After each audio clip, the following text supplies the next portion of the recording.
My name is Amira, and this is my story. A story I never thought I would be able to tell.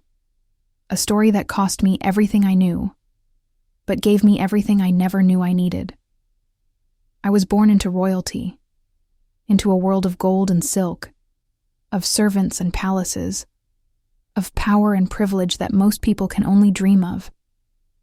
But behind those palace walls, behind the glittering facade of wealth and status, I was dying inside. I was suffocating in a prison made of marble and precious stones. Let me take you back to the beginning, to the girl I used to be. I grew up in Riyadh, in one of the most prestigious royal families in Saudi Arabia. My father was a prince, a man of great influence and wealth. My mother came from another noble family, and together they created what everyone on the outside believed was the perfect life for their children. We had everything money could buy: private tutors, the finest clothes from Paris and Milan, jewels that would make queens envious, cars that cost more than most people earn in a lifetime. We traveled the world on private jets, stayed in the most luxurious hotels, dined with presidents and celebrities, but no one saw what happened behind closed doors. No one saw the emptiness. No one saw the control, the suffocating expectations, the way every aspect of my life was predetermined, choreographed, planned out without my input or consent. I was not a person to my family. I was a chess piece, a valuable asset to be preserved, protected, and eventually traded in marriage to advance political alliances or increase family power. From the time I was a little girl, I was told exactly how to sit, how to speak, what to think, what to believe. I was educated, yes, but only in the ways that would make me a proper royal wife someday. I learned languages, music, art, culture, but always with the understanding that these were accomplishments to make me more desirable, more valuable in the marriage market. I was never asked what I wanted. I was never asked what I dreamed of becoming. Those questions were irrelevant. My path was set before I was born. I remember being about 12 years old when I first started to feel the weight of this life crushing down on me. I would look out the window of my room in the palace and see the world beyond our walls. And I would wonder what it would be like to just walk freely, to go where I wanted, to be who I wanted.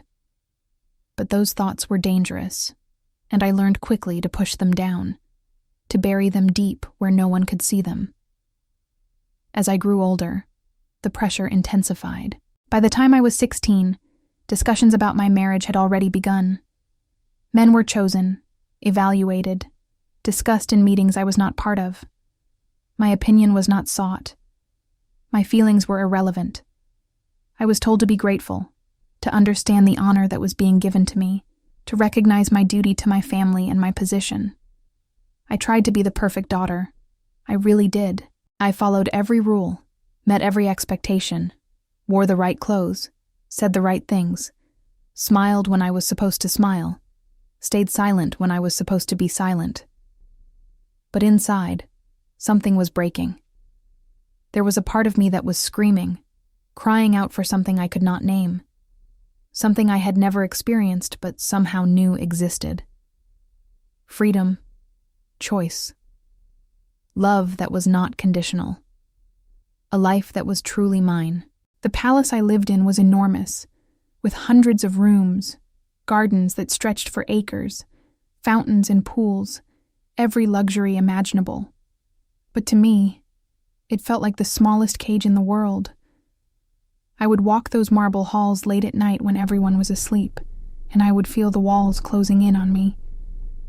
Sometimes I would go to the highest balcony and look out at the stars, and I would cry.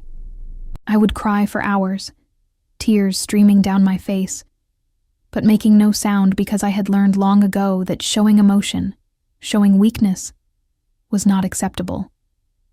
It was during one of these nights, when I was about 19 years old, that something shifted. I was on that balcony, looking up at the stars, and for the first time in my life, I spoke into the darkness. Not a prayer in the formal way I had been taught, but a desperate, raw cry from the depths of my soul. I said into the night, "If there is a God who sees me, who knows me, who cares about me as a person and not just as a title or a possession, please show me. Please help me. I am drowning. I am dying inside this life, and I do not know how much longer I can survive." I did not expect an answer. I did not even know what I was asking for. But something happened in that moment. I felt something I had never felt before. A presence, a warmth, a sense that I was not alone. It was so subtle, so gentle, that I almost dismissed it. But it stayed with me. In the days and weeks that followed, that feeling would return at unexpected moments, like a whisper in my spirit saying, "Hold on. There is more. You are seen. You are known. You are loved." Around this time, I had begun secretly using the internet in ways that were not monitored by my family. It was risky, but I was desperate for connection, for information, for some window into a world beyond my own. I started reading, exploring ideas and philosophies I had never been exposed to, and somehow, I kept encountering stories about a man named Jesus. At first I dismissed them. I had been taught my entire life about religion, about proper belief, about the only acceptable path. But these stories about Jesus were different from anything I had heard before. They spoke of a God who loved unconditionally, who valued women, who saw people not as possessions or pawns but as beloved children. They spoke of freedom, of grace, of forgiveness, of a love that was not earned through perfection, but given freely. I was fascinated and terrified in equal measure. To even explore these ideas was dangerous, could bring shame and punishment to my family and deadly consequences to me. But I could not stop reading. I found testimonies of people from backgrounds similar to mine, people who had encountered Jesus and whose lives had been transformed. I read the words of Jesus himself, teachings about loving your enemies, about the truth setting you free, about laying down burdens and finding rest. And something in me responded to these words like a flower turning toward the sun. This was what I had been crying out for, what I had been longing for without knowing what it was. But I was terrified. To pursue this path would mean losing everything: my family, my identity, my safety, my home, perhaps even my life. The consequences for leaving the faith I was born into were severe, especially for someone in my position. I would bring shame upon my entire family. I would be disowned, hunted, possibly killed. Everything I had ever known would be stripped away. For months, I lived in this terrible tension. During the day, I played my role perfectly. I smiled. I obeyed.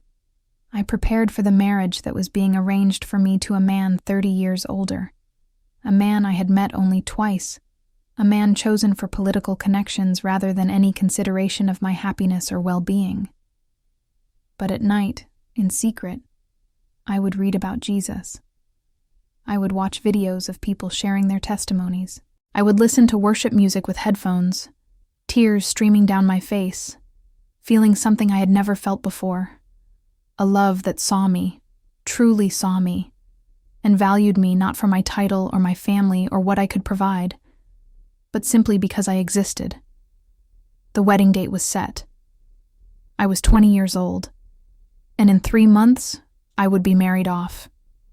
My fate sealed forever. The preparations began, the guest lists made, the contracts drawn up. I felt like I was walking toward my own funeral.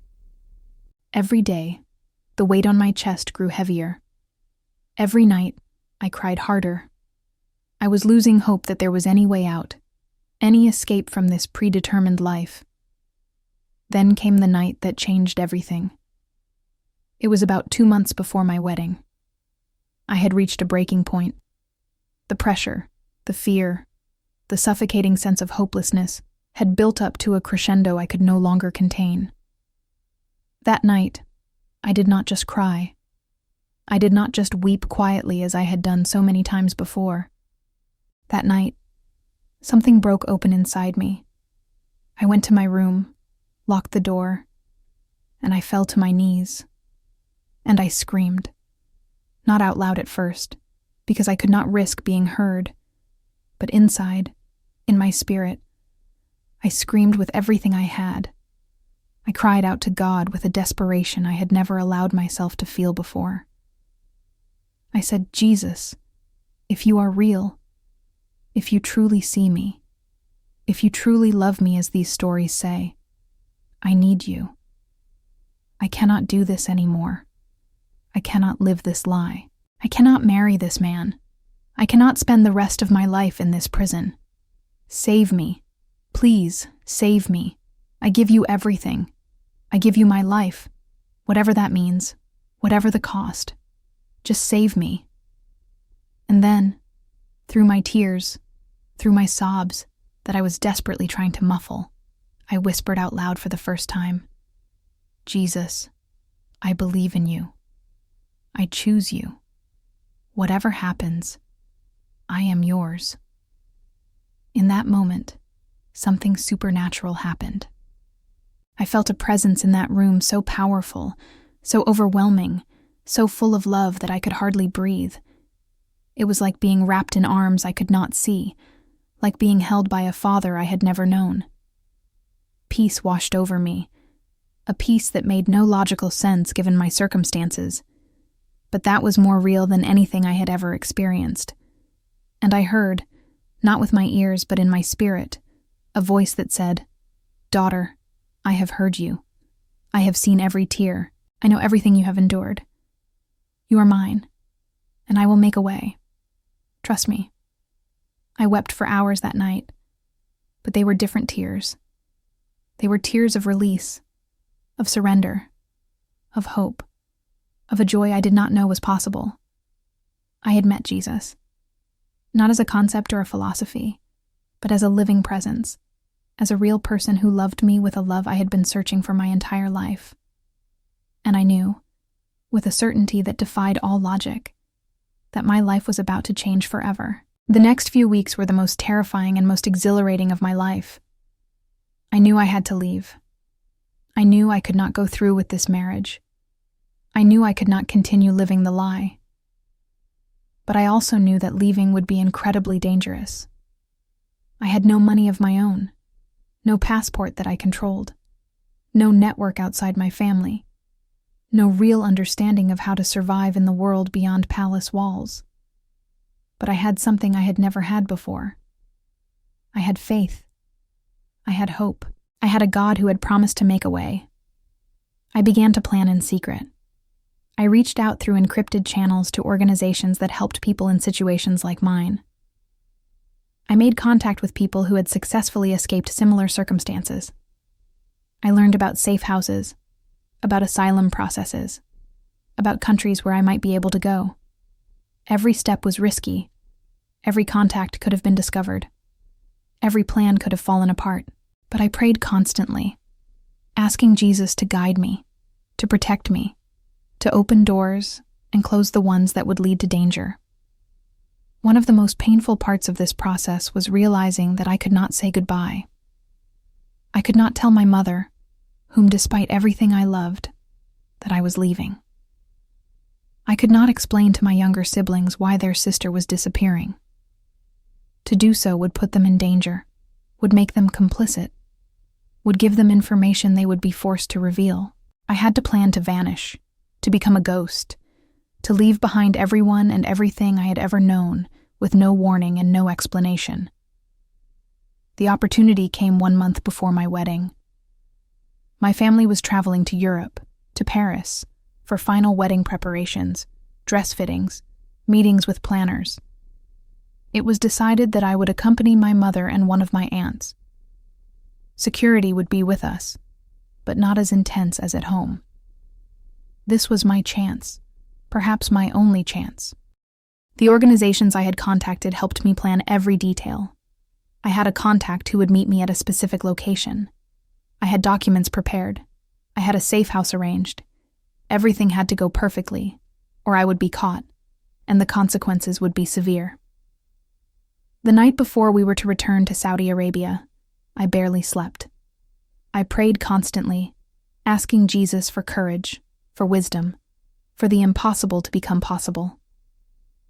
The next morning, we went to a final appointment at a boutique.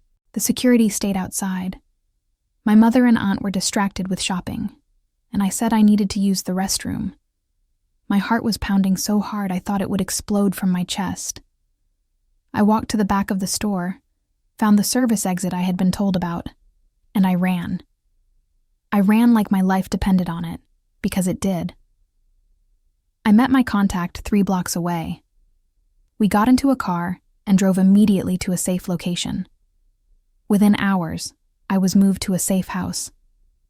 Within days, I was on a flight to a country where I had applied for asylum. I left behind my family, my name, my title, my wealth, my home, everything I had ever known. All I took with me was a small bag with a few clothes and a Bible I had secretly obtained. And Jesus. I took Jesus with me. The first few months in my new life were the hardest thing I have ever experienced. I was alone in a country where I barely spoke the language. I lived in a small room in a shelter for asylum seekers. I had no money, no status, no protection beyond the legal processes that moved painfully slowly. I missed my family desperately, even though I knew I could never return to them. I grieved for the relationships that were lost forever. I struggled with guilt, wondering if I had been selfish, if I had caused them pain and shame. But even in the darkest moments, even when I cried myself to sleep in that small room, even when I was terrified that I would be found and forced to return, I had peace. I had Jesus. And I had freedom. For the first time in my life, I could make my own choices. I could go where I wanted. I could speak freely. I could worship openly. I could be myself without fear, without pretense, without the crushing weight of expectations I could never meet. I found a church, a small community of believers who welcomed me with open arms. They helped me learn the language, find work, navigate this new world. They became my family when I had no family. They loved me when I felt unlovable. They showed me what the body of Christ truly means, not an institution or a building, but a family of broken people held together by the love of Jesus. My asylum was eventually granted.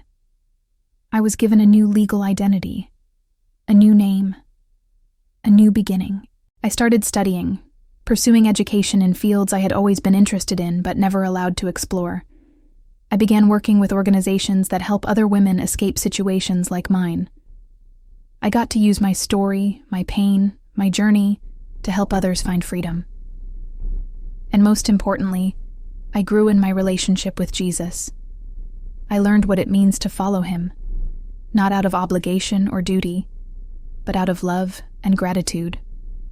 I learned to read the Bible not as a set of rules, but as a love letter from a Father who cherishes me.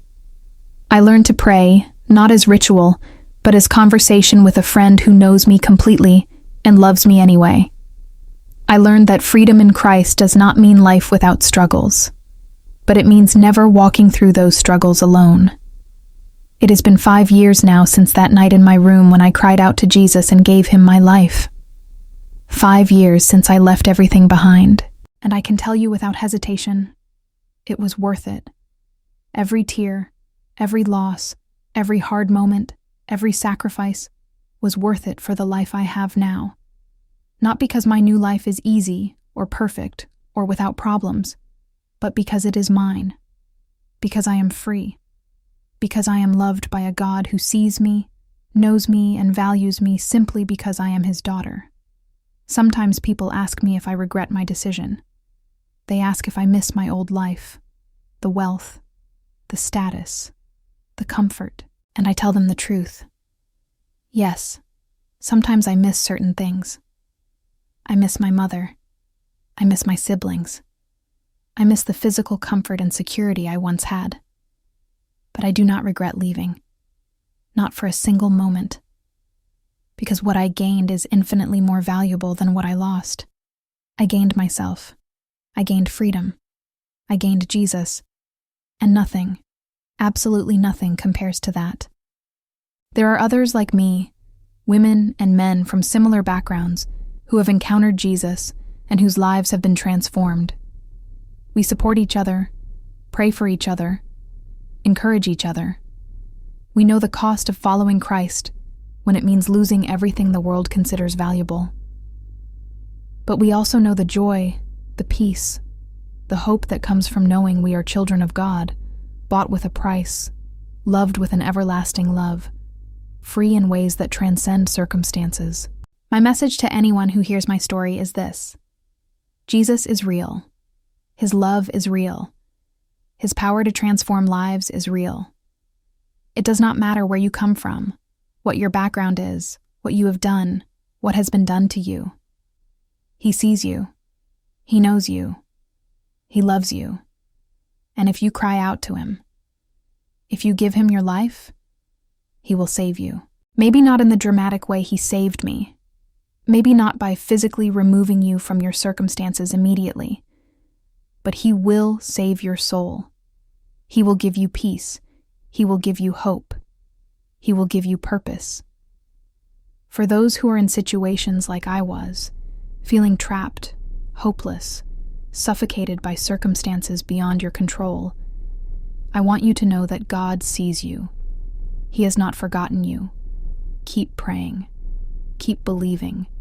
Keep looking for the way he will make. It may not come when you want it or how you expect it, but if you trust him, he will be faithful. He was faithful to me, and he will be faithful to you.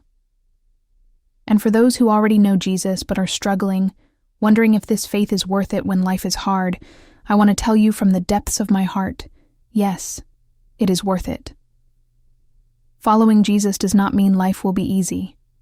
It does not mean you will not suffer or struggle or face loss. But it means you will never face those things alone.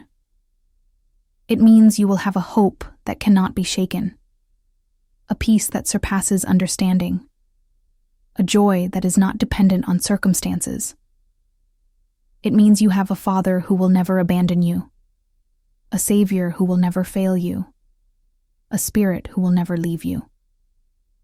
I often think back to that night in my palace room, when I fell to my knees and screamed for Jesus to save me. I remember the desperation, the fear, the feeling that I was drowning, and I remember the peace that came, the presence I felt, the voice that promised to make a way. Jesus kept that promise. He made a way when there was no way. He saved me when I could not save myself. He gave me life when I was dying inside. Today, I live a simple life by the standards I grew up with. I live in a modest apartment. I work a normal job. I have friends who have no idea who I used to be, who know me only as the person I am now. And I am more content, more joyful, more at peace than I ever was in all the luxury and privilege of my former life. Because now I am free. Now I am living my own life. Now I am walking with Jesus. And that makes all the difference. I cannot use my real name. I cannot show my face. I cannot reveal too many details about my family or my exact circumstances because the danger is still real. But I can share my story, and I can point people to Jesus. That is why I am telling you this today. Not to glorify myself or to seek sympathy, but to glorify the one who saved me, to testify to his faithfulness, to offer hope to anyone who needs it. If you are reading this and you do not know Jesus, I invite you to do what I did. Cry out to him. Tell him you need him. Ask him to reveal himself to you. Give him your life, your heart, your everything. He will not disappoint you. He will not fail you. He is who he says he is, and he will do what he promises to do. If you are reading this and you do know Jesus, but you are struggling to trust him with your circumstances, I encourage you to remember that he is faithful. He sees you. He knows what you are going through. He has not abandoned you. Keep praying. Keep trusting. Keep believing. His timing is perfect. His ways are higher than our ways. and His love for you is unfailing. This is my story. I was a princess who lived in a palace but died inside a prison. I cried until I could not cry anymore. And in my darkest moment, I screamed for Jesus, and He saved me. He gave me a life I never dreamed was possible. He gave me freedom. He gave me Himself. And that is the greatest treasure I could ever have. My prayer is that my story will encourage you, will inspire you, will give you hope. Not hope in me or in what I did, but hope in Jesus and in what He can do. Because if He can save me, if He can transform my life so completely, He can do the same for you. No matter where you are, no matter what you are facing, no matter how impossible your situation seems, Jesus is able. He is willing. He is waiting for you to cry out to Him. So I leave you with the same words that changed my life. Jesus, I believe in you. I give you my life. Save me. And He will. I promise you He will. Thank you for listening to my story. May God bless you and keep you. May His face shine upon you and give you peace. And may you come to know the love of Jesus that surpasses all understanding. The love that saved me, and that can save you too.